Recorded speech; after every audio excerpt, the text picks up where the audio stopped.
سبات كخبروخان كفتوخان كإزازوخان تدلدو تمالي زنعقوخان زنقاششوخان زنبرو سبات لومي كلهم كفرحوخان كخبروخان كسجدولخان يوم بفقادهم دما كإزازوخان كم تصلالو تخا كسعوخان يوم أبزا فيديو أبنا براخا يكون أب سرحخان زقت مخاط ألأتن مسعر زحق زكا نقص ناي تشاينا زدك أملو زنبرا ميستريكا كافلكا زوم أبزا بسانزوز تتحفت ز آرت أوف وار متحف استقمتو 21 سلتتات نتراسب كابو ودقت لابن علم مرحز غيرو حيالات سلتتات يوم زا فيديو كسع مودات داميتخا نتوم 21 سلتتات انت تتقيم خالهم هيوت خامولو بمولو كغيري ابزا فيديو نريوم 21 مسترات انت زي فليت خيوم جن عاود زبال كابا خارحيقو تشنافي خونقا كترلفيخا سلام ازن هيوت خاطقمت زخونو صموعات مصحفت بقانقا تግርኛ زغربلو ناناتي تيبي نزمدلاو زدالو لكم انا حوخم ناتاني نزي channel حدشن تخونكم سبسكرايب قبرو اب كومنت دما ابي عدن كتمان خونكم كم تكتاتل نزلوكم صحافو لي The Art of War قداماي سلتي ننبسخان صلاي خان فلت اب عالم كاب زلو كلهم وقات اتزخبده وق مزيت فلطو صلا ازغبر وق سانزو قدم اشحات عمتات كم زيلو نيرو نصلاي خان ننبسخان تفلط انتخونخا اب ميت وقاتون اي كتسعرنيخا اذا مالت اب وق طرح زيخونس اب نقداو سراح اب عركنت وي اب زخونه ناي علتاو هيوتخا خلت عبيت نغرات يدليخا تقدماي ننبسخا مفلاطي عقمخا دخامخا سمعتخان كسع خنداي كتعقس خمتخلن بنتصور كتفلط الك اتخالاي دما نصلايخا وي دما نمودادلتخا مفلاطي صلايخا انتاي دلي انتاي يفرحو دكما غون خا انت ايو زبل بنتصور كتفلط الك نزغلص ختغورلنا حمت حد صرزان تخنغرق كلتا نغادو نيرو اتقدماي ازي بزح ገንዘብ ዘለዎ ግን ድማ ዓማዊል እንታይ ከም ዝደልዩ ዘየጽንዕን ኣነ ዝበልክዎ ጥራሕ ይኹን ዝብል ነጋዳ እዩ እቲ ኻላይ ድማ ውሕድ ካፒታል ዘለዎ ግን ድማ ነቲ ዓብይ ነጋዳይ ብጽቡቕ ይዘጽንዖ ነይሩ ብመሰረት ዘካይዶ ጽንዓት ድማ እቲ ዓብይ ነጋዳይ ብሰንበት ድኳኑ ከም ዝዓጽን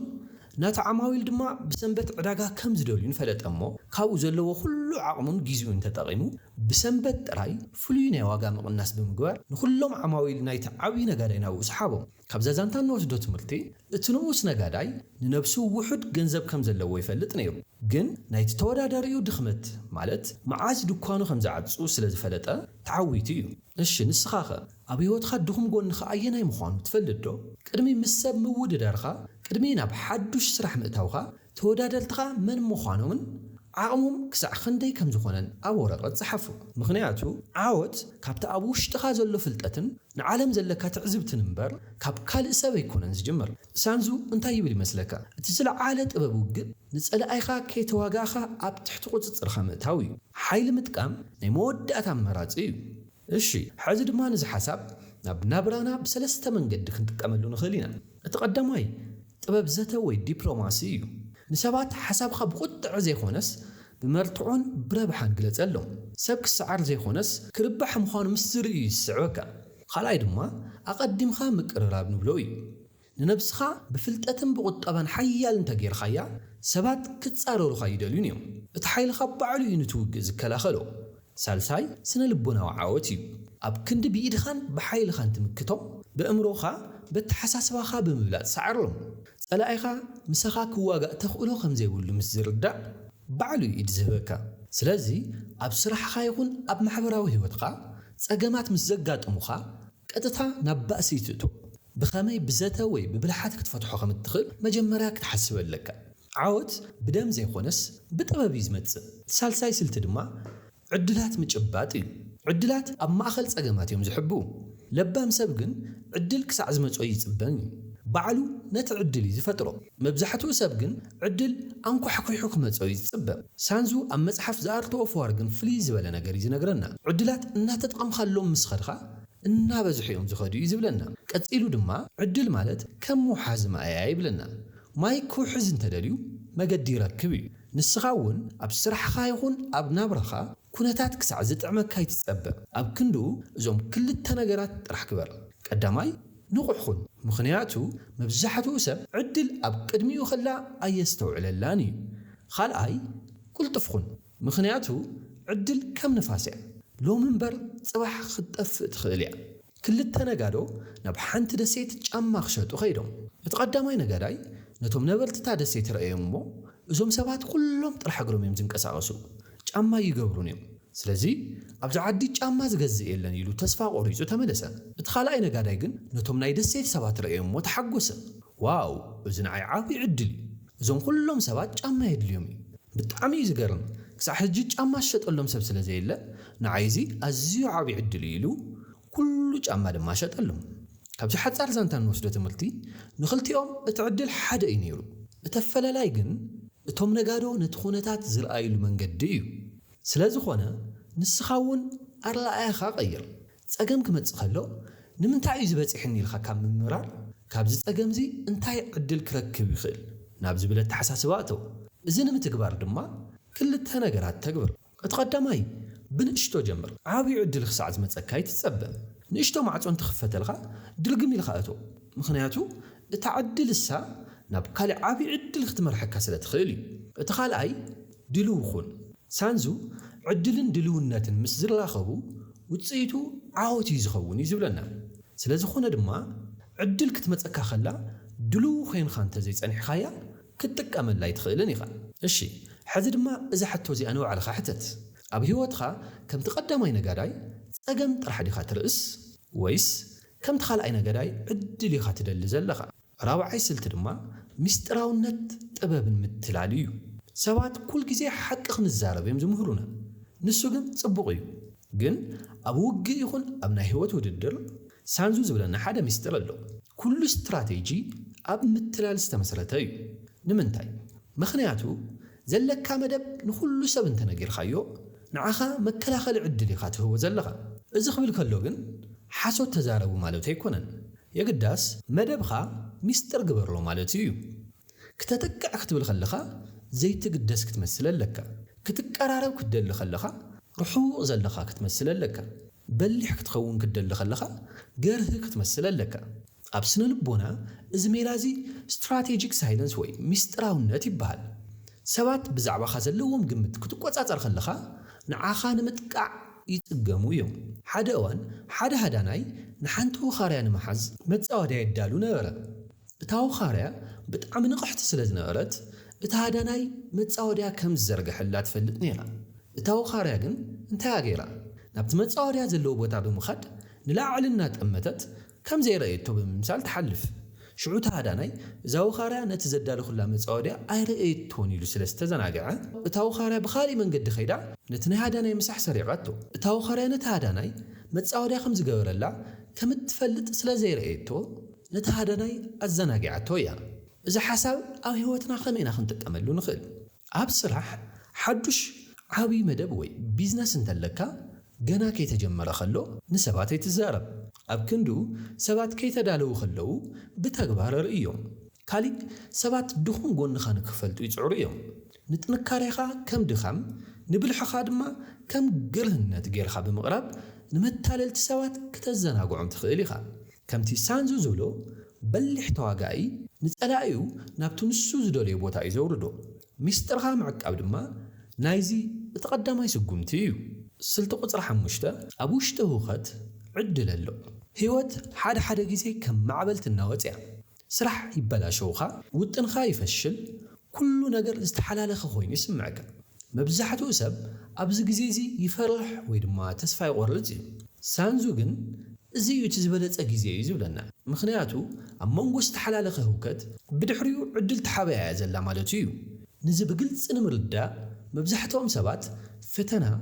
ዕንቅፋት ፀገም ምስ ዘጋጥሞም ስምዒታውያን እዮም ዝኾኑ ስምዒታዊ ዝኾነ ሰብ ድማ ይጋገዩ ሓደ እዋን ክልተ ነጋዶ ነበሩ ኣብታ ከተማኦም ሃንደበታዊ ናይ ቁጠባ ቁልውላው ተፈጠረ ኩሉ ሰብ ብምፍራሕ ድማ ንብረቱ ይሸጥ ነበረ እቲ ቀዳማይ ነጋዳይ በቲ ዘጋጠመ ህውከት ተሰናቢዱ ኩሉ ንብረቱ ብሕሱር ሸይጡ ተስፋ ቆረፀ እቲ ካልኣይ በሊሕ ነጋዳይ ግን ሰባት ክፈርሑ ከለዉ ዕድል ይፍጠር እዩ ኢሉ ስለ ዝሓሰበ ኩሉ ሰብ ክፈርሕ ከሎ ንሱ ረጊኡ ነቲ ሰባት ዝድርብይዎ ዝነበረ ንብረት ብሕሱር ዓደጎ ድሕሪ 2 ዓመት እቲ ህውከት ምስ ሃደአ እቲ ካልኣይ ነጋዳይ በቲ ኣብቲ ግዜ ህውከት ዝዓደጎ ንብረት ተጠቒሙ ካብ ኩሎም ዝሃብተመ ሰብ ኾነ ምክንያቱ እቲ ህውከት ንዕኡ መሳልል ዓወቱ እዩ ነይሩ ነዚ ሓሳብ ኣብ ሂወትካ ንምትግባር ህዱእ ኹን ኩሉ ሰብ ክጭነቕ ከሎ ንስኻ ምስ ትረጋጋእ ካልኦት ዘይርእይዎ ዕድል ክትርእይኻ ትጅምር ካልኣይ ሕቶ ሕተት ኣብዚ ፀገምዚ እንታይ ረብሓሉ ኢልኻ ሕተት ንኣብነት ኣብ ስራሕ ፀገም ምስ ዝፍጠር እዚ ሓድሽ ኣሰራርሓ ንምምሃር ዕድል እዩ ኢልካ ሕሰብ ሳልሳይ ተዓፃፃፍ ይኹን እቲ ቀዲምካ ዘውፃእካዮ ውጥን እንተፈሺሉ ነቲ ህውከት ዝስማዕማዕ ሓድሽ መንገዲ ክፈት እምበር ደንጊፅካ ደው ኢልካ ይትትረፍ ዝኸበርኩም ተኸታተል ቻናለይ ማዕበል ክመፅእ ከሎ ገለ ሰባት መከላኸሊ ክተኽሉ ከለዉ ገለ ሰባት ግን ናይ ንፋስ መጣሓን ወይ ዊንድ ሚል እንብሎ ይተኽሉ እዮም ስለዝኾነ ፀገም ምስ ዝመፀካ ይትፍራሕ ኣብ ክንድኡ እቲ ዕድል ኣበይ ከም ዘሎ ደሊኻ ጥራሕ ረኸቦ ስልቲ ቁፅሪ 6 ባእስኻ ምረፅ ንኩሉ ሰብ ክትስዕሮ ይትኽእልን ኢኻ ኩሉ ባእሲ እውን ናትካ ኣይኮነን ሳንዙ ኣብዛ ዝኣርቶ ፏር እትብል መፅሓፉ ሓደ ዓብዪ ምስጢር እዩ ዝነግረና መዓስ ክትዋጋእ ከም ዘለካን መዓስ ክትሓድጎ ከም ዘለካን እንተፈሊጥኻ ንስኻ ተዓዋቲ ኢኻ ይብል እዚ መርህ እዚ ኣብ ኩሉ ዝረኸብካዮ ነገር ሓይልኻን ግዜኻን ይትበትን እዩ ዝብለና ገለ ውግኣት እንተተዓወትካሎም እኳ እቲ ዝኸፈልካዮ ዋጋ ግዜ ስምዒት ገንዘብ ካብቲ ዝረኸብካዮ ዓወት ይበልፅ እዩ ስለዝኾነ በሊሕ ሰብ ንኩሉ ፀርፊ ወይ ንዘጋጠሙ ኩሉ ዕንቅፋት መልሲ ይህብን እዩ ሓደ እዋን ሓደ ንፉዕ ተጋዳላይ ናብ ሓላፊኡ ኸይዱ ኣብ መገደይ ዝፀረፉን ሰባት ኩሎም ክቐፅዖም እየ ዝደሊ ከመይ ገይረ ክቐፅዖም ኢሉ ሓተቶ እቲ ሰልጣንዩ ድማ ክልተ እመን ሃቦ እሞ እቲ ሓንቲ ንእሽቶ እምኒ እያ እቲ ካልኣይ ድማ ኣዝዩ ዓብዪ እምኒ እዩ ካብኡ ቐፂሉ ነታ ንእሽቶ እምኒ ናብቲ ርሑቕ ገረብ ደርቢ እያ ነቲ ዓብዪ እምኒ ግን ተሰኪምካዮ ናብቲ እምባ ጫፍ ደይብ በሎ እቲ ተጋዳላይ ነቲ ንእሽቶ እምኒ ቀልጢፉ ደርበያ ነቲ ዓብዪ እምኒ ግን ተሰኪምዎ ኣብቲ ፍርቂ እምባ ከይበፅሐ ደኸሞ ሽዑ ተሰልጣኒ ከም ዝበሎ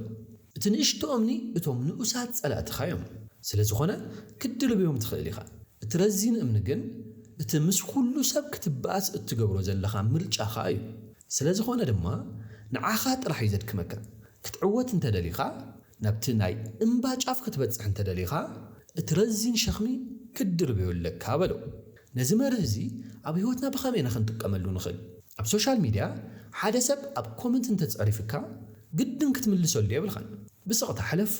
እቲ ዓወት ስቕታ እዩ ካልኣይ ኣብ ስራሕ ምስ ኩሉ ሰራሕተኛ ክትስማዕማዕ ይትኽእልን ኢኻ ስለዝኾነ ኣብ ክንዲ ምስ ኩሉ ሰራሕተኛ እትበኣስ ኣብ ስራሕኻን ኣብ ዓወትኻን ጥራሕ ክተተኩር ኣለካ ኣስተውዕል ሓያል ሰብ ማለት ንኩሉ ሰብ ዝሰዓረ ዘይኮነስ ንመን ክስዕር ከም ዘለዎ ዝፈልጥን ዝመርፅን እዩ ስልቲ ቁፅሪ 7 ጥበብ ሃንደበትነት ሓደ መታለሊ ሰብ ወይ ተወዳደሪኻ ዝኾነ ሰብ ንዓኻ ንምስዓር ዝጥቀመሉ እቲ ዝዓበየ መሳርሒ እንታይ ይመስለካ መልሱ ስጉምትኻ እዩ እንተደኣ ሓደ ሰብ ቀፃሊ ስጉምትኻ ዝፈልጥ ኮይኑ ንዓኻ ንምቁፅፃር ኣይፅገምን እዩ ስለዝኾነ ፀላኢኻ ዘይግምቶ ስጉምቲ ውሰድ ንሱ ዘይተፀበዮ መንገዲ ድማ ትኸተል እዚ ማለት ኣብ ስነ ልቦናዊ ውግእ ይኹን ኣብ ናይ ስራሕ ዓለም አንፕሪዲክታብል ወይ ዘይትግመት ሰብ ክትኸውን ኣለካ ምኽንያቱ ሚስጥር ዓወትኻ ኣብቲ ናይ ሰባት ዘይገመትዎ ውሳነኻ እዩ ዘሎ ሓደ እዋን ኣብ ሓንቲ ከተማ ክልተ ተንሓናሕቲ ነጋዱ ነበሩ እቲ ቀዳማይ ነጋዳይ ኩል ግዜ ብተመሳሳሊ ሰዓት ድኳን ይኸፍት ብተመሳሳሊ ዋጋ ድማ ይሸይጥ ነበረ እቲ ካልኣይ ነጋዳይ ግን ስልቱ ይቀያይር ነይሩ ሓደ መዓልቲ ጠለብ ዕዳጋ ሓፍ ኣብ ዝብለሉ እቲ ቀዳማይ ነጋዳይ ዓብዪ መኽሰብ ትፅቢት ገይሩ ዓማዊሉ እናተፀበየ ከሎ እቲ ካልኣይ ነጋዳይ ብሃንደበት ዋጉ ኣዝዩ ይውረዶ ንሱ ጥራሕ እውን ከይኣኽሎ ንዝገዝእዎ ኩሉ ዘይተፀበይዎ ቦነስ ወይ ሙቕሽሽ እውን ሃቦም እቲ ቀዳማይ ነጋዳይ ሽዑ ኣዝዩ ተደናገረ ንክከላኸል እውን ግዜ ይረኸበን ኩሎም ዓማዊሉ እውን ገዲፎሞ ናብቲ ካልኣይ ነጋዳይ ጎየዩ ካብዚ እንወስዶ ትምህርቲ እቲ ካልኣይ ነጋዳይ ንተፃራሪዩ ብሃንደበት ስለ ዘጥቅዖ እቲ ቀዳማይ ነጋዳይ መልሲ ክህብ ግዜ ይረኸበን እዩ እዚ ሓሳብ ኣብ መዓልታዊ ህይወትና ከመይ ክንጥቀመሉ ንኽእል እቲ ቀዳማይ ምስጢርካ ሓዝ እዚ ማለት ኩሉ ትልምኻ ንሰባት ኣይትንገርሎም ምኽንያቱ ሰባት ቀፃሊ ስጉምትኻ እንተዘይፈሊጦም ከጥቅዑኻ ይኽእሉን እዮም ካልኣይ ልምድኻ ቀይር ኩሉ ግዜ ብሓደ ዓይነት መንገዲ ኣይትመላለስ ኣብ ስራሕ ይኹን ኣብ ዝርርብ ሓሊፍካ ሰባት ዘይግምትዎ ሓሳብ ኣምፅእ ሳልሳይ ብህድኣት ስራሕ ውሳነኻ ምስ ወዳእኻ ጥራሕ ተግባርካ ርኢ ድምፂ ከይገበርካ ስጉምቲ ምስ እትወስድ عودخا زعقتو يلني زخبركم تعذبتي متاللت سوات نعاخا نمقصصار كاب زጥቀملو حدا منقدي نعاخا تثبيت زقبل الخاصب غيرهم موسادي سلازي زارتو فار كم زمهرنا بهندبتنت نسبات غرلمخا عودخا ጨብጥ ስልቱ ቁጥር 8 ብቕዓትኻን ሓይልኻን ብቐጻልህ ነጽኦ ሓደ ብጣዕሚ ዘገርም ሓቂ ክነግረኩም ሓደ ብሉጽ ሰይፊ ወይ ጉራዴ ኣብ ውሽጢ ጨው ዘለዎ ማይ እንተዳቕሚጥናዮ ወላ እኳ ቅድሚ ሕጂ በሊሕ እንተነበረ እንተዘይተኸናኺናዮ ይምርትን ይሰባበርን እዩ እቲ ሕቶውን እዚ ብቕዓትኻን ዓቕምኻን ከመይ ጌርኻ ብቐጻሊ ትዕቅብ ሳንዙ ኣብዛ መጽሓፍ ኣብ ስልቲ 8 ከምዚ ይብለና ሓይልኻ ምእካብ ጥራሕ እኹል ኣይኮነን እቲ ዘለካ ዓቕሚ ምዕቃብን ምሕዳስን እዩ ተዓቢ ጥበብ ብዙሓት ሰባት ሓደ ነገር ምስ ተምሃሩ ወይ ዓወት ምስ ረኸቡ ብድሕሪኡ ተዓዊተ ኣለኹ ኢሎም ስቕ እዮም ዝብሉ እዚ ግን ናብ ውድቀት ዝወስድ መንገዲ እዩ ዓቕምኻ ከምቲ ንሓፂን ዝበልዕ ማይ ጨው ብመዓልታዊ ትፍጽሞ ሸለልትነት ከይበላሸው ንቑሕ ክትኸውን ኣለካ ነዚ ሓሳብ ንምርዳእ ክልተኦም ዝፍልጹ ሰባት ንውሰድ እቲ ቀዳማይ ን10 ሰዓታት ከይዓረፈ ብፋስ ነትኦም ክፍልጾ ይጽዕር ፋሱ እናጎተመ ስለ ዝኸይድ ስርሑ እናኸበዶን ሓይሉ ድማ እናደኸመን ዝኸይድ እቲ ካልኣይ ግን ንሓደ ሰዓት ይፍልጽ እሞ ብድሕሪኡ ን10 ደቓይቕ ዕረፍቲ ይወስድ ኣብታ ናይ ዕረፍቲ ጊዜኡ ድማ ንታፋሱ ይስሕላ ኣብ መወዳእታ መን እዩ ዝያዳ ኦም ፈሊጹ ዝውዲ ይመስለኩም ብርግጽ እቲ ፋሱ እናሰሓለ ዝሰርሐ ካልኣዋይ ሰብ እዩ ምኽንያቱ እቲ ፋስ ምስሓል ማለት ብቕዓትኻ ምሕዳስ ማለት እዩ እዚ ሓሳብ ናብ ህይወትና ንምትርጓም ክንገብሮ ዝግበአና ቀጻሊ ምምሃር እዩ ቅድሚ 5 ዓመት ዝነበረካ ፍልጠት ንሎሚ እኹል ኣይኮነን ስለ ዝኾነ መዓልታዊ ሓድሽ ነገር እንብብ ብምቕጻል ጥዕናኻ ሓሉ ኣካላዊ ሓይልኻ እንተደኺሙ ንሓንጎልኻ ክትእዝዞ ይትኽእልን ኢኻ ክእለትኻ እውን ሕድስ ኣብ ስራሕኻ ዝመፁ ሓደሽቲ ቴክኖሎጂታት ሜላታት ብቐጻሊ ተኸታተል ሎሚ ዓቕመይ ንምሕዳስ እንታይ ገይረ ኢልኻ ንነብስኻ ሕተት ብዝሕቶ እዚ ድማ ፋስኻ ምስሓለ ይትሕደግ ስልቲ ቁፅሪ 9 ምቅያር ስልቲ ሰንዙ እንታይ ይብል ዓወት ዝርከብ ነቲ ዝሓለፈ ዓወት ብምድጋም ዘይኮነስ ብዝተቐየረ ኩነታት ብምግጣም እዩ እዚ ማለት ቀዳማይ ልክዕ ከም ማይ ኩን ማይ ኣብ ጥርሙዝ እንተኣትዩ መልክዕ ናይቲ ጥርሙዝ ይዝሕዝ ኣብ ኩባያ እንተልዩ ድማ መልክዕ ኩባያ ይሕዝ ስለ ዝኾነ ስትራቴጂኻ ጽኑዕ ወይ ድማ ሪጂድ ክኸውን የብሉን ካልኣይ ንተጻባኢኻ ክፈልጠካ ይትፍቀድ ኩሉ ግዜ ሓደ ዓይነት ስልቲ እንተተጠቒምካ ሰባት ክምዝኑኻን ክቆጻጸሩኻን ይቐልዎም እዩ ሓደ ሓያል ነጋዳይ ነይሩ ንሱ ኩሉ ግዜ ምስ ሰባት ክደራደር ከሎ ብሓይሊ ዓውዓው ብምባልን ብምፍርራሕን ጥራሕ ይዝዕወት ነይሩ እዚ ሜላ እዚ ምስቶም ፈርላሓት ሰባት ይሰርሐሉ እዩ ነይሩ ሓደ መዓልቲ ግን ምስ ሓደ ካብኡ ዝበልሕን ዝተረጋግዐን ሰብ ተራኸበ እሞ እቲ ነጋዳይ ከም ልማዱ ዓውዓው ክብልን ከፈራርሑን ጀመረ እቲ በሊሕ ሰብኣይ ግን ንባህሪ ነቲ ነጋዳይ ስለ ዘጽንዖ ብዝሓየለ ትዕግስትን ስቕታን መለሰሉ ካብኡ እቲ ነጋዳይ ስልቱ ክቕይር ኣይከኣለን ብዝያዳ ተናደደ ኣብ መወዳእታ ድማ ብስምዒት ተደፋፊኡ ዓብዪ ናይ ንግዲ ክሳራ ኣጋጠሞ ካብዛ ዛንታ ንወስዶ ትምህርቲ እቲ ነጋዳይ ዝተሰዓረሉ ምኽንያት ሓደ ሜላ ንኹሉ ሰብ ክጥቀመሉ ስለ ዝደለየ እዩ ኣብ ህይወትና ዝስልቲ ብኸመይ ኢና ንጥቀመሉ ኣብ ስራሕ ምስ ዝተፈላለዩ ሰብ ባህርያት ሓደ ዓይነት ኣቀራርባ ይሃሊኻ ዓንቃጽ ምስ ዝኾነ ሰብን ደጋፊ ምስ ዝኾነ ሰብን ዝተፈላለየ ስልቲ ተጠቐም ካብ መታለልቲ ንምክልኻል ድማ መታለልቲ ሰባት ሓደ ሜሎኦም እንተፈሺሉ ብኻሊእ መንገዲ እዮም ዝመፁ ንኣብነት ብሕያዋይነት ወይ ድማ ብምድንጋጽ ክመፁ ይፍትኑ እዮም ንስኻ እውን ስልቶም ከም ዝቐየሩ ክትግንዘብ ዘለካ ምኽንያቱ እቲ ዝዓበየ ዓወት ተዓጻጻፊ ወይ ፍሌክሲብል ኣብ ምዃን እዩ ዘሎ ስልቲ ቁፅሪ 10 ሰባት ንትእዛዝኻ ዘይኮነስ ንተግባርካ እዮም ዝስዕቡ ሓደ ንኡስ ሓለቓ ወታደራቱ ክዋግኡ እንተደልዩ ባዕሉ ቀዲሙ ሰይፊ መዚዙ ክወፅእ ኣለዎ ኣብ ዘመናዊ ናብራ ድማ ሓደ ኣቦ ደቁ ከንብቡ እንተደልዩ መጽሓፍ ሒዙ ክርለአ ኣለዎ ሓደ እዋን ኣብ ሓደ ዓብዪ ኩባንያ ስራሕ ኣዝዩ ተደራሪቡ ነበረ እቲ ማናጀር ንኹሎም ሰራሕተኛታት ፀሓይ ከይዓረበት እዚ ስራሕ ክውድእ ኣለዎ ኢሉ ኣዚዙ ናብ ገዝኡ ኸደ ካብኡ እቶም ሰራሕተኛታት እውን ንሱ ዘይደኸመ ንሕና ስለምንታይ እንደክም ኢሎም ስርሖም ኣቋሪፆም ናብ ገዝኦም ኸዱ ብኣንጻሩ ኣብ ካልእ ኩባንያ እቲ ማናጀር ስራሕ ስለ ዝበዝሕና ሎሚ ሓቢርና ኢና ክንሰርሕ በሎም እጅጉ ሰብሲቡውን ምስኦም ክሰርሕ ጀመረ ካብቶም ሰራሕተኛታት ብናይቲ መራሒ ተወፋይነት ተደሪኾም ካብቲ ዝሓተቶም ንላዕሊ ስራሕ ሰርሑ እዚ እምባርቲ ሚስጥር ኣብ ክንዲ ዝግበሩ ትብል እዚ ንግበር በልሞ እዞም ሰለስተ ነጥብታት ድማ ተጠቐመሎም ቀዳማይ ተኣማኑኹን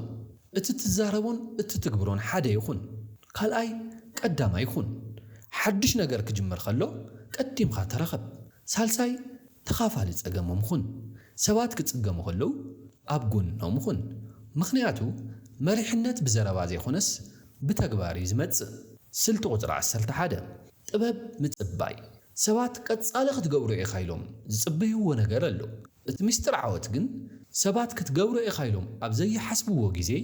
ነቲ ዝለመድዎ ገባብ ሰቢርካ ብሃንደበት ምጥቃዕ እዩ ሳንዙ ኣብ መበል 11 መትከሉ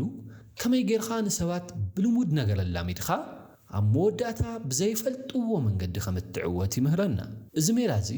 ማኔጅ ኤክስፔክቴሽንስ ይበሃል ትርጉሙ ድማ ንሰባት ሓደ ዓይነት ልሙድ ባህሪ ወይ ድማ ተግባር ብምርኣይ እዚ ሰብ እዚ ኩሉ ግዜ ከምዚ ዝገብር ኢሎም ንክሓስቡ ዕድል መሃብ ማለት እዩ ንሳቶም ምስ ለመዱኻን ጥንቃቄ ምሰግዶሉን እቲ ኤክስትራኦርዲናሪ ሞመንት ወይ ፍሉይ ህሞት ይበጽሕ ሓደ እዋን ሓደ ንፉዕ ነጋዳይ ነበረ እዚ ነጋዳይ እዚ ኩል ግዜ ንዓማዊሉ ሶኒ ጥራሕ እዩ ሓድሽ ኣቑሑ ዘቕርብ ነበረ ተወዳደርቱ እዚ ስለ ዝፈልጡ ሶኒ ጥራሕም ዝጥንቀቁን ዝከታተልዎን ነበሩ ሓደ እዋን ግን እቲ ነጋዳይ ንሰለስተ ሰሙን ዝኸውን ሶኒ ምንም ሓድሽ ነገር የምፀን ተወዳደርቱ ተሸኒፉ እዩ ከሲሩ እዩ ዓቕሚ የብሉን ኢሎም ጥንቃቆም መግደሉ ኣብ ራብዓይ ሰሙን ረቡዕ መዓልቲ ግን ኩሉ ሰብ ደቂሱ ከሎ ብጣዕሚ ብዙሕ ሓድሽ ፍርያትን ብሕሱር ዋጋ ናብ ዕዳጋ ቀረበ ተወዳደርቱ ክሳዕ ዝበራበሩ ንሱ ንኹሉ ዓማዊሎም መንጢልዎም ነበረ እዚ ይትመትከል ሰባት ብዝለመድዎ ነገር እታሊልካ ብዘይተጸበይዎ መንገዲ ምዕዋት ማለት ንዚ ሓሳብ ኣብ ህይወትካ ንምትግባር እዞም ሰለስተ መንገድታት ተጠቐም እቲ ቀዳማይ ልሙደይ ትኹን ኩል ግዜ ብሓደ ኣንፈት ጥራሕ ይትጓዓዝ ሰባት ንዓኻ ከንብቡኻውን ዕድል ይትሃቦም ካልኣይ ትዕግስቲ ሃሊኻ ንመታለልቲ ሰባት ግዜ ሃቦም ክሳዕ ዝዘናግዑ ድማ ልሙድ ነገር ጥራይ እዮም ሳልሳይ እቲ ዕድል ምስ መጸ ግን ብሓንሳብን ብሓይልን ተጠቐመሉ ኣስተውዕል ዝተወርወረ እምኒ ወይ ካብ ኣፍኻ ዝወፀ ቃል ንድሕሪት ክምለሰ ይኽእልን እዩ መብዛሕትኡ ግዜ ኣብ ህይወትና ዓበይቲ ጌጋታት ኢና ንሰርሕ ምክንያቱ ድማ ብጉብዝናና ዘይኮነስ ብህውኽ ስጉምትና እዩ ሕዚ ስልቲ 12 ሚስጥር ጥንቃቐ ቅድመ ስጉምቲ ክንርኢ ኢና ሳንዙ ኣብ መጽሓፍ ተኣርቶ ፋር ከምዚ ይብለና ዝኾነ ስልቲ ቅድሚ ምትግባርካ መጀመርያ ረብሑን ጉድኣቱን መዝኖ እዚ ማለት ቀዳማይ ስምዒታውነት ተወግድ ማለት እዩ ተናዲድኻ ወይ ተሓጒስኻ ስግምቲ ትውሰድ ካልኣይ ንኹሉ ኣንፈት ተዓዘብ እዚ ስጉምቲ እዚ እንተወሲደ እቲ ካልእ ሰብ እንታይ ክገብር ይኽእል ኢልካ ሓሰብ ሳልሳይ ቅድሚ ምዝራብካ ወይ ድማ ቅድሚ ምፍራምካ ወይ ቅድሚ ምውሳንካ ንሓንቲ ደቂቕ ደው በልሞ ሕሰብ ሓደ እዋን ሓደ ነጋዳይ ነበረ እዚ ነጋዳይ እዚ ሓደ ዓብይ ሰብ መፅዩ ንጽባሕ ጥራሕ ይጸንሕ ብጣዕሚ ዓብይ መክሰብ ዘለዎ ውዕለለን እሞ ከይተቐደምካ ሕጅ ፈርልም በሎ እቲ ነጋዳይ በቲ ሰምዑ ትርፊ ተሓጒሱ ክፈርልም ደለየ እሞ ግን ስልቲ መበል 12 ናይ ኣርት ኦፍ ዋር መጽሓፍ ትዝ ኢልዎ እሺ ግን በጃኽ ሓደ ለይቲ ሓስበሉ ጥራሕ ዕድል ሃበኒ በሎ በታ ለይቲ እቲኣ ብዛዕባ እቲ ሰብን እቲ ውዕልን ኣጸቢቑ ምስ ኣጽንዐን ምስ ሓሰበን ግና እቲ ውዕሊ ንዕኡ ንምጥፋእ ዝተገበረ መጻወድያ ወይ ትራፕ ምዃኑ ተረድአ ብምጽባዩ ጥራሕ ድማ ካብ ዓብዪ ክሳራ ተረፈ መታለልቲ ሰባት ዝጥቀምሉ ቀንዲ ስልቲ ህጹጽነት ወይ እርጀንሲ ምፍጣር እዩ ሕጂ ክትውስነለካ እናበሉ ንከይተሓስብ ዕድል እዮም ዝኸልኡኻ ሓደ ሰብ ንኽትውስን የገድደካ እንተሃልዩ እቲ ዝበለጸ መልሲ ደው ምባል እዩ ምክንያቱ መታለልቲ ዝፈርሕዎ ነገር እንተሃልዩ እቲ ንስኻ ንምሕሳብ እትወስዶ ግዜ እዩ እዚ ሓሳብ ኣብ ህይወትና ከመይ ጌርና ኢና ንትግብሮ ቀዳማይ ናይ 24 ሰዓት ሕጊ ተጠቐም ኣብ ህይወትካ ዓብዪ ውሳነ ቅድሚ ምውሳንካ ን24 ሰዓታት ተጸበ ካልኣይ ንነብስኻ ሓተታ እዚ ስጉምቲ እዚ ብስምዒት ድዩ ወይስ ብመርትዖ ዝወስዶ ዘለኹ ኢልካ ንባዕልኻ ሕተት ሳልሳይ ምስ ሰባት ክትዛረብ ከለኻ ንሳቶም ምስ ወድኡ ን3 ሰከንድ ዝኸውን ጸጥ በል እዚ ሜላ እዚ ጥንቁቕን በሊሕን ጥራሕ ከም እትመስል ዘይኮነ ዝገብረካስ ካብ ጌጋታት እውን የድሕነካ እዩ ስለዚ ቅድሚ ዝኾነ ስጉምቲ ሕሰብ ዓወት ኣብታ ቅድሚ ስጉምቲ ምውሳድካ ዘላ ናይ ትንተና ደቂቕ እያ ዘላ ስልቲ ቁፅሪ 13 ንኹነታትኻን ቦታኻን ተቆጻጸር ሓደ ምስጢር ክነግረኩም ኣብ ፀወታ ይኹን ኣብ ናይ ስራሕ ውድድር ክትዕወት ዝገብረካ ዝበለፀ ተወዳዳሪ ስለ ዝኾንካ ጥራሕ ዘይኮነስ እቲ ውድድር ኣበይ ይካየድ ከም ዘሎ ስለ ዝወሰንካ እዩ ሰንሱ ኣብዛ መፅሓፍ ትዋግእሉ ቦታ ባዕልኻ ምረፅ እዩ ዝብለና እዚ እንታይ ማለት እዩ ሓደ በሊሕ ተዋጋኢ ፀላእዩ ናብቲ ንሱ ዝደለየ ቦታ ከም ዝመፅእ ዝገብሮ እምበር ንሱ ናብቲ ፀላእዩ ዝመረፆ ቦታ ይኸይድን እዩ ቀዳማይ ኣብ ናትኻ መሬት ወይ ሆም ግራውንድ እንተሊኻ ትተኣማመን ኢኻ ካልኣይ እቲ ኩነታት ንዓኻ ዝጠቅም ንፀላእኻ ግን ዘፀግም ክኸውን ኣለዎ ሳልሳይ ቀዲሙ ቦታ ዝሓዘ ሰብ ዕረፍቲ ኣለዎ እዩ ምክንያቱ እቲ ዳሕራይ መፂኡ ዝወርር መጀመሪኡ እውን ደኺሙ እዩ ዝመፅእ ሓደ እዋን ኣዝዩ ሓያል ነብሪ ነበረ እቲ ነብሪ ኣብቲ ፅዑቕ ዱር ንኹሎም ይስዕሮም እዩ ነይሩ ሓደ መዓልቲ ግን ሓደ በሊሕ ነባራ ዓሳ ነቲ ነብሪ ክወዳደሮ ጀመረ እቲ ነባራ ዓሳ ነቲ ነብሪ ጀግና እንትኾንካ ናብዚ ባሕሪ መፂኻ ግጠመን ንበሎ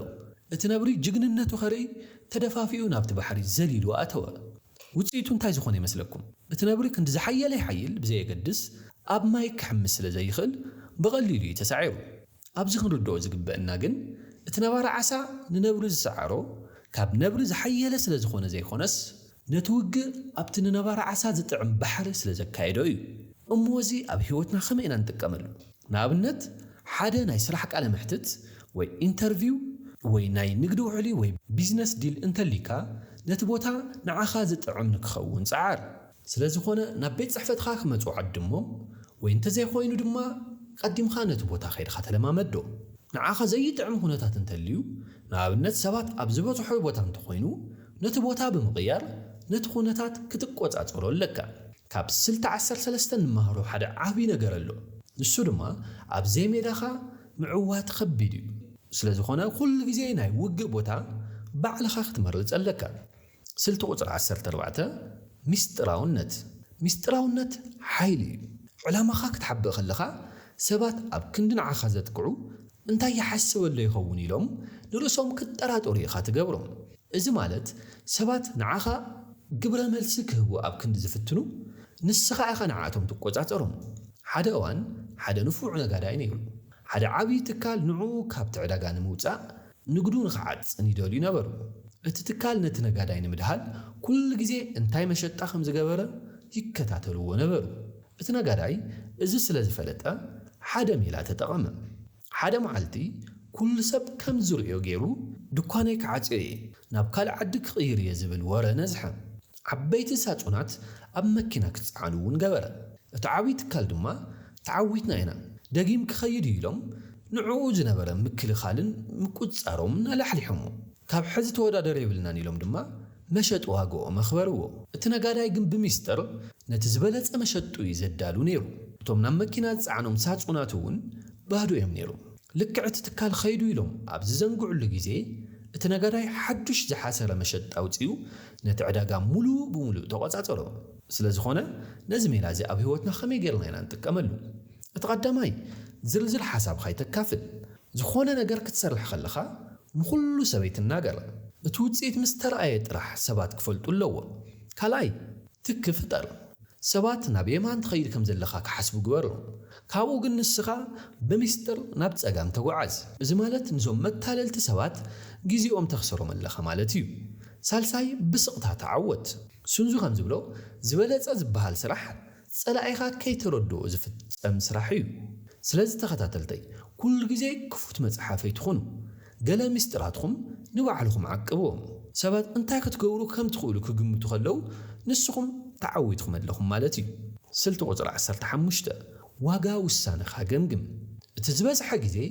ሰባት ነቲ ዓወት ጥራሕ እዮም ዝርእዩ ግን ሰንዙ ኣብዛ መፅሓፍ ቅድሚ ናብ ዝኾነ ውግእ ወይ ውሳነ ምእታውና ሓደ ክንትግብሮ ዘለና ዓብይ ነገር ከም ዘሎ ይነግረና ንሱ ድማ ዋጋ ዓወትኻ ገምግም ይብለና ስለምንታይ ምክንያቱ ገለ ዓወታት ካብ ስዕረት ንላዕሊ ክሳራ ስለ ዘለዎም እዩ ዝኾነ ነገር ክትገብር ከለኻ ንኣብነት ንሓደ ሰብ ክትረትዖ ስራሕ ክትቅይር ወይ ክትበኣስ ከለኻ እዚ ነገር እዚ كندي قلبت كندي جزء كندي جنزبن سمعتن كحتني يلخا حسب حدا وقت تعويت خاجن درجة كل سراويت خان تتسويو اتعاوت ترجم يقولون أب حيوتنا ون كوميو نابنت حدا أمانيل زبال من سين حسب أمانيل مستعركو بحنت نشتنا قلت بايسو أمانيل نتعركو كروتعون كحسرون سلزدلي نسوى من الزاكل بزعبو حما أورك نزحن مسبات كباوس ونسأنحم أما وداتا أمانيل تعويتو وتعركو توارد جناخا أمانيل زخفلو واغان تايو تقدم يجيزيو يو نسوى من الزاكل سلام سينو كحسبن كتشنغني سنحو كالاي كبرو يو كالو سبات أمانيل كفو سبيلهم كريو وجميلهم سالساي حلونو يو بدحرز قبرو نقر وشت أو سلامو ونسينو يو أمانيل نتكرخبو زدلي عاوت رخيبو يو جناخا اتزخفلو واغا كاب تزرغبو عاوت يعبديو زبديو تحطو سلازخونا نزي حساب زي أو هيوتنا خمي قيرنا ينا خنتقاملو نخل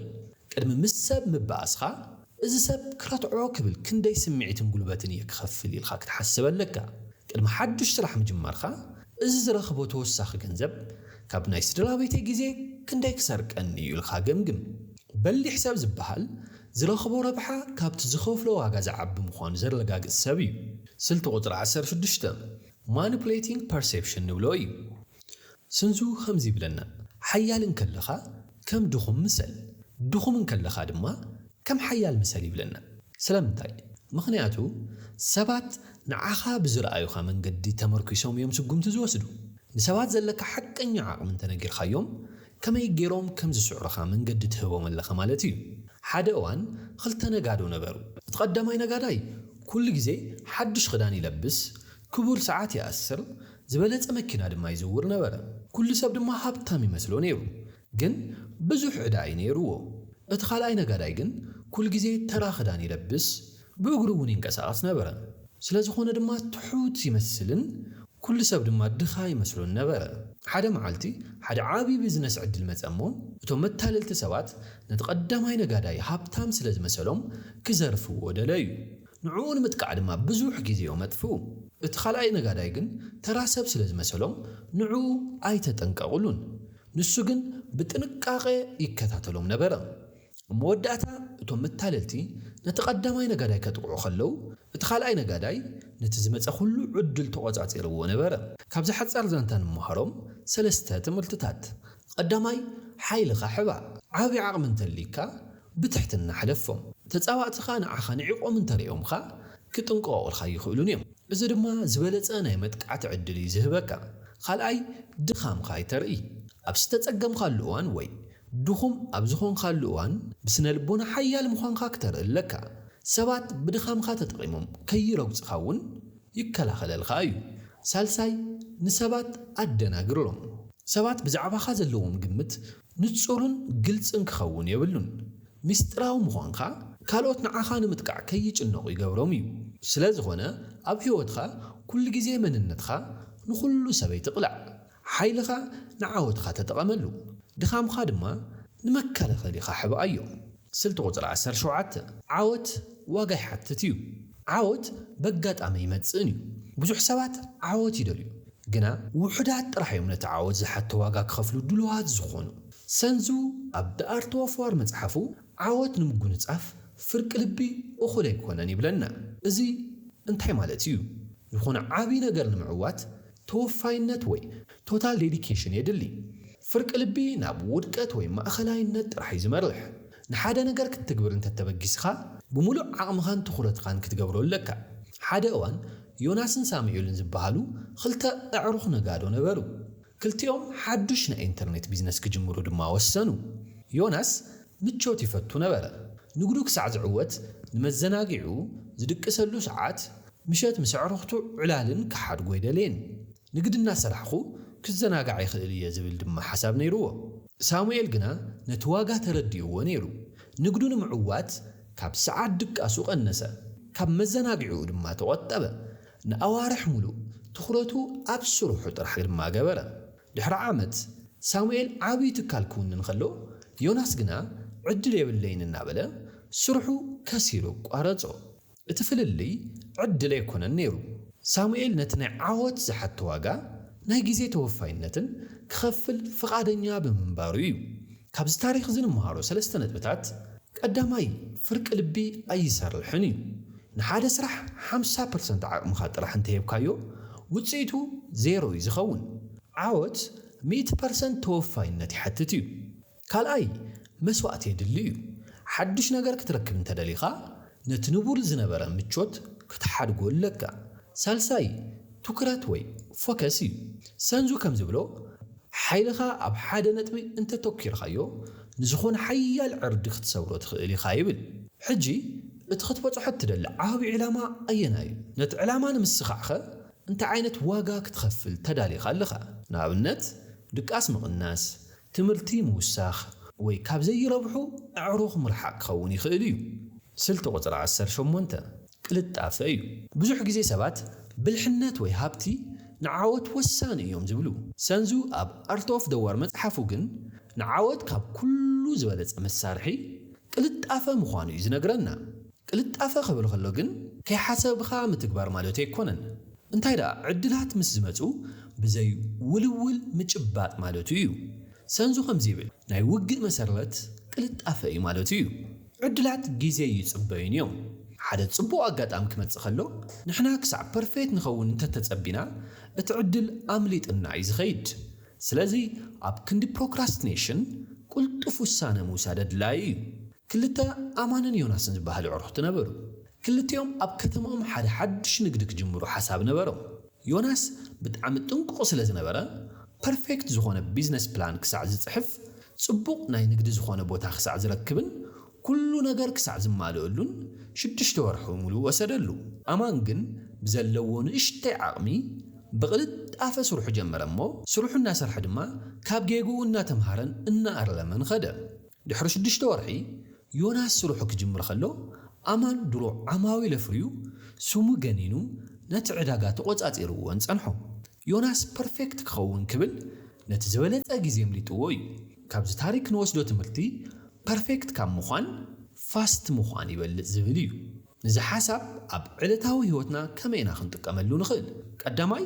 ኣብ ስራሕ ሓድሽ ሓሳብ እንተመፂልኻ ጽባሕ ክጅምሮ እየ ይትበል ኣብ ክንድኡ ብኡ ንብኡ ጀምርሎ ካልኣይ ውሳነታት ንምውሳድ ነዊሕ ግዜ ተጥፍእ ጌጋ ውሳነ እኳ እንተወስድኻ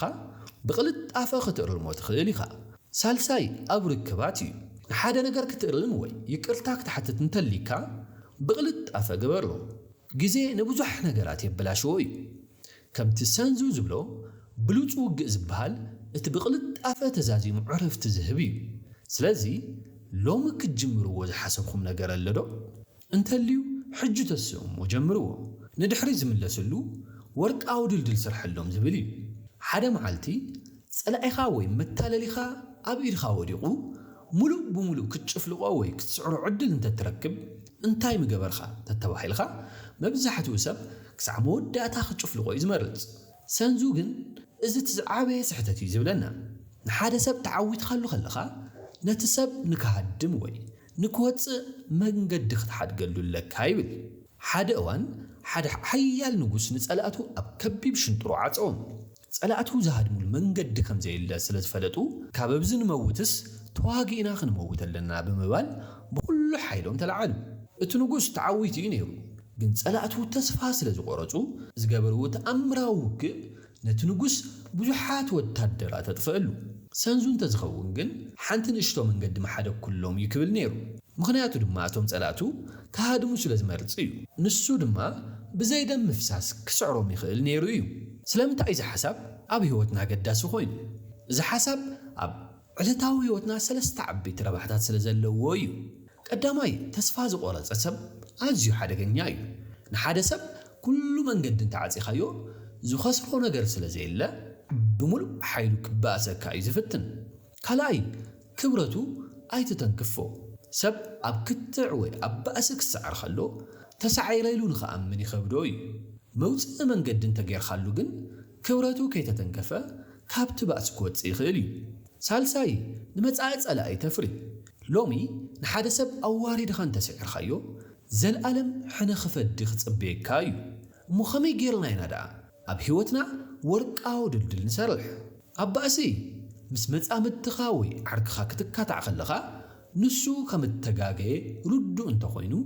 تجاجل لخايلخا أب كندم وراد من البات بجيجا تردي خايخ تخون تخيري خايلخا نخيرلم عدل هبو أب سرح انت خوين دما حدا سرحتنيا جيجا انت فتسيمو أب قدم سب كم وراد نبينو سحبه بيلخا بحتاو زخونه مخرهيبخا نخيرلم من قد حد قالو لك طباب مالت نسوات مجفلاق زي خونس بزي وق كتسعر مخالي ازيو اتبلحات النبلو سلطو قصر عسرا دلونتن متكبارن حدا نجار المكبار وطينكم ግን ከአ ማስክ ጅምሩዎኹም ዘለኩም ተደናጊርኩም ይፈልዶ ሰንዙ ኣብ መጽሐፍ ዳር ተወፍዋር መበል 20 ስልቱ ነዚ ሚስጥር እዚ ዝገልጸልና ንሱ ድልውነት ከም ሓደ ቀስት ወይ ፍላጸ ንምሩዋራት ትገብሮ ምስሓብ ገመድ ኢሉ ይዝምስሎ ሙሳን ድማ ከምቲ መወርወሪ ምጥዋቂ ይብለና እዚ ማለት እንታይ ማለት እዩ እቲ ምስሓብ ቀስት ወይ ፍላጸ ክትውሉ እንተደሊኻ መጀመርያ ነቲ ገመድ ብሓይሊ ጌርኻ ትስሕቦ እዚ እቲ ናይ ምድላው ግዜ እዩ منباب سلطنا ገንዘብ ምእካብ ወይ ሓበሬታ ምእካብ ማለት እዩ ገመድ ከይስሓብኻ ቀስቲ ወይ ፍላጸ ኣይትውርውርን ኢኻ እቲ ገመድ ተሰሓይቡ ምስ ተወድአ ግን ንዘለዓለም ሒዝኻዮ ይትጸንሕን ኢኻ ነታ መወርወሪ ትጥውቓ እዚ ድማ ውሳነ ይበሃል ንኣብነት ክልተ ዕሩኽ ንውሰድ ኣቤልን ዮናስን ክልቲኦም ናይ ዩቲዩብ ቻናል ክጅምሩ ደልዮም ዮናስ ከይተዳለወ ብኡንብኡ ቪድዮ ክሰርሕ ጀመረ ግን ትሕዝቱ ጽቡቕ ስለ ዘይነበረ ሰባት ኣይረኣዩሉን ሓይሊ ስለ ዘይነበሮ ድማ ቀልጢፉ ተስፋ ቆረጸ ምኽንያቱ ነቲ ገመድ ከይሰሓበይ ክትኩስ ፈቲኑ ኣቤል ግን መጀመርያን 3 ወርሒ ብዛዕባ ኤዲቲንግ ተምሃረ ጽቡቕ ስክሪፕት ድማ ጸሓፈ ተዓዘብቱ መን ምዃኖም እውን ኣጽንዐ እዚ ገመድ ምስሓብ እዩ ኩሉ ምስ ወድአ ድማ ኣብታ ዝበለጸ ሰዓት ቀዳማይ ቪድዮ ለቐቐ ሽዑ ድማ ብዙሓት ተዓዘብቲ ረኸበ ቀጽኢሉ ድማ ዕውት ዩቲዩበር ኾነ ካብ ዛንታ ንወስዶ ትምህርቲ ዮናስ ብዘይ ምድላው ተኪሱ ሰሓተ ኣቤል ግን ዓቢ ሓይሊ ኣከበ እሞ ኣብ ግዚኡ ብምጥዋቕ ድማ ዕውት ኾነ ነዚ ሓሳብ ኣብ ህይወትና ኸመይ ጌርና ኢና ንጥቀመሉ ሓፂር ስልጠና ውሰድ ምስ ሰብ ተማኸር እዚ ንነብስኻ ከምቲ ዝተሰሓበ ገመድ ሓያል ክገብራ እዩ ካልኣይ ግዜኻ ሓሉ ኩል ግዜ ምድላው ጥራሕ እኹል ኣይኮነን ገመድ ስሒብኻ ጥራሕ እንተጸኒሕኻ ኣእዳውኻ ይደኽማ እየን ዕድል ድማ ተምልጠካ እታ መወርወሪ ትጥቀመላ ናይ ውሳነ ሰዓት ክትህሉ ኣለዋ ከምቲ ሳንዙ ዝብሎ ዓወት ኣብቲ ብሉፅ ምድላውን ኣብቲ ትኽክለኛ ናይ ውሳነ ሰዓትን እዩ ዘሎ ስልቲ ቁፅሪ 21 ናይ ዓወት ተዋና ይኹን መብዛሕትኡ ግዜ ኩነታትና ንህይወትና ክቆጻጸርዎ ኢና ንፈቅድ ስራሕ ክጠፍአና ከሎ ሰብ ክጸርፈና ከሎ ወይ ድማ ኩነታት ክበላሸው ከለው ንሕና ተቐበልቲ ጥራሕ ኢና ንኸውን ግን ሳንዙ ኣብ ስልቲ 21 እዛ መጽሓፍ ሓደ ዓብዪ ምስጢር ዝነግረና ንኹነታት ምርሓዮም እምበር ብኹነታት ኣይትመራሕ ዝብለና እቲ በሊሕ ተዋጋኢ ንሱ ዝደልዮ ነገር ኣብቲ ጸላኢ ይጽዕን እምበር እቲ ጸላኢ ዝደልዮ ነገር ኣብኡ ክጽዓን ኣይፈቅድን እዩ ሓደ ኣብነት ክህበኩም ክልተ ካሌብን ኢዛናን ዝበሃሉ ነጋዶ ነይሮም ንካሌብ ዓማዊል ስለምንታይ ዋጋኹም ክቡር ኢሎም እንትሓትዎ ይርበሽን ይከላኸልን እዩ ነይሩ እዚ ማለት ዓማዊል እዮም ንዑ ዝቆጻጸርዎ ዘለዉ ማለት እዩ ኢዛና ግን ስልቲ 21 ዝተረድኦ ሰብ ስለ ዝነበረ ዓማዊሉ ዋጋ ክቕንስ ምስ ዝሓትዎ ንሱ ኣይከላኸልን ነበረ ኣብ ክንድኡ ንሱ ዝደልዮ ርእይቶ የውፅእ ዋጋና ክቡር ዝኾነሉ ምኽንያት እቲ ጽሬት ስለ ዘተኣማምን እዩ ጽሬት ዝደሊ ዓሚል ድማ ናባና እዩ ዝመጽእ ይብሎም ነይሩ ካብዚ ንወስዶ ትምህርቲ ኢዛና ነቲ ኽትዕ ናብቲ ንሱ ዝደልዮ ጽሬት እዩ ዝወስዶ ነይሩ እቲ ዓሚል ኣብ ክንዲ ዋጋ ዝካታዕ ብዛዕባ ጽሬት ክሓስብ እዩ ዝጅምር እዚ እዩ እቲ ኢምፖዘር ዊል እንብሎ እምበኣር ነዚ መትከል እዚ ኣብ ህይወትኩም ክትጥቀምሉ እዞም 3 ነጥብታት ሓዝዎም ቀዳማይ ቀዲምኻ ተዳለው ንጸገመይ ትጸበ ንኣብነት ኣብ ስራሕ ምስ ሓለቓኻ ክትዛረብ እንተደሊኻ ንሱ ኣብ ዝተቆጥዐሉ ግዜ ዘይኾነስ ንስኻ ኣብ ዝተዳለኻሉ ግዜ ምረጽ ካልኣይ ነቲ ኩነታት ቀይርሎ ሰባት ክጸርፉኻ ከለው ንስኻ ተመሊስኻ ኣይትጻረፍ ኣብ ክንዱ ከምዚ ኢልኻ ክትዛረብ ከለኻ ብዙሕ ዘይበሰልኻ ኢኻ ትመስል ኣሎ ሕጂ እቲ ጸርፊ ናብቲ ናቱ ብስለት እዩ ተቐይሩ ዘሎ ሳልሳይ እንታይ ክትረክብ ከም ትደሊ ንጹር ረኣይ ሃሊኻ ንጹር ረኣይ ዘለዎ ሰብ ብንፋስ ኣይውሰድን እዩ እምበኣር ካብ ሎሚ ጀሚርኩም ኩነታት ክቆጻጸርኩም ኣይትፍቀዱ ተዋና ይኹን እምበር ተዓዛቢ ትኹኑ ኢሎም ማዓንቲ ቪድዮ ይመስል ነይሩ እዛ ቪድዮ እንትፈትኩማ ላይክ ምግባር ኣይትረስዑ ቻናልና ሓድሽ ተኹም ድማ ሳብስክራይብ ግበሩ ካሊ ከምዛ ቪድዮ ዝበለት ብልጽቲ ጽማቕ መጽሓፍ ንምርኣይ ድማ ንታብ ስክሪን ትርእይዋ ዘለኹም ቪድዮ ንኽዋ ኣብዛ ቀጻሊት ቪድዮ ክንራኸብ ኢና እዚ ናናቲ ቲዩብ